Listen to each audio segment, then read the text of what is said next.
Customers and customers and customers, oh my. How I wish my growth rate would reach the sky. Words like exponential and SEO and scale. But what do I need to know in order not to fail? It seems like everyone else is growing fast and I'm trying to follow suit. Well, here's all you need to know. Collect the low-hanging fruit.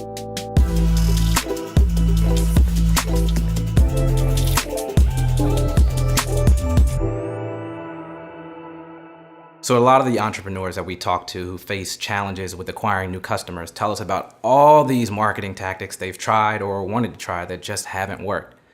You know what's even more confusing? Most of these tactics are great, but there's a disconnect. Great marketing doesn't always mean more customers or more sales. What we've noticed through these interactions is that there's a huge gap in customer understanding. Acquiring customers is not about marketing. It isn't about pulling people into your company. Fundamentally, acquiring customers is about understanding them. You should have a strong enough read on them, their habits, their dislikes, and their likes that they push your messages out for you. They become your sales force. In fact, they're so happy with what you're offering and experience that they evangelize your brand for you. You see, most companies place the majority of their efforts on marketing strategies that try to drive traffic to their business, and then they try to convert that traffic. That's conventional thinking. These companies are asking the question, how do I get more customers? But there's another way. Start with the low-hanging fruit, the customers who have already converted, who have already bought into what you're selling, and ask the question, how do I create a customer acquisition machine? Now, this type of question considers scaling your efforts and maximizing your time. It transitions your company from getting more customers to getting more customers consistently in manageable and measurable ways. We call this frame value, because when your customers gain true value from your products, you can activate their power of becoming your most powerful acquisition tool. V, vanish. Get out of your own way.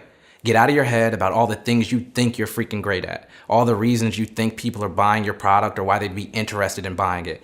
Put those to rest so you can explore some truly actionable insights. How do you vanish and get out of your own way? Write down each of the steps a customer takes to interact with your brand, from finding out about your product to after it's purchased. Then it's time to move on to the next step. A, ask. It's time to survey customers, interview them, or talk to your prospects. Have them walk you through their entire user experience from the first time they interacted with your brand to using your product. And if you don't have customers yet, show them the scenario that you wrote down. If you do have customers, compare that scenario with what their actual experience was. To take this a step further, there are a few key pieces of information that you'll want to gain from your customers. And we cover this in our survey development frame. But for now, remember, this is the information that you'll want to learn. How they found out about you. Was it through a friend? Which friend? John? Online? Which website? Google? A piece of marketing content? What made them want to find out more? You'll want to explore what they considered as a part of their decision to purchase your product, like price, features, and why they didn't choose a competitor. As a matter of fact, what other competitors were they aware of considering? Find out what their favorite aspects of your product are and what they like the least, and how they'd improve the product. These segments of information will give you a wealth of wisdom.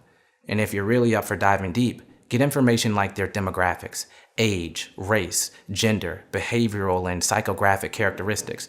Any data points that help you fine-tune understanding who your customers really are. L, learn. Dive through all the data that you've collected. Synthesize it. Look for patterns and comments that people repeated.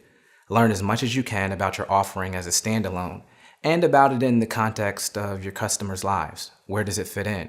And competitors. How are you positioned against them? Use this to create a document about product updates and positioning your message, the things you could change about your product and the things you can change about your messaging, such as where to display it or what product benefits to highlight. U, update your offering and update your positioning to reflect the feedback you gain from your customers or prospects. If you want to get funky, you don't have to update the product with all the feedback you find relevant. You can stagger it into successive product updates that keep customers involved. What this does is two things. It creates an opportunity for your customers to evangelize your product and business, and gives you refined marketing strategies based off of targeting insights like who to market to, channel insights like where to market, and more that you found by interviewing your customers and your prospects. E.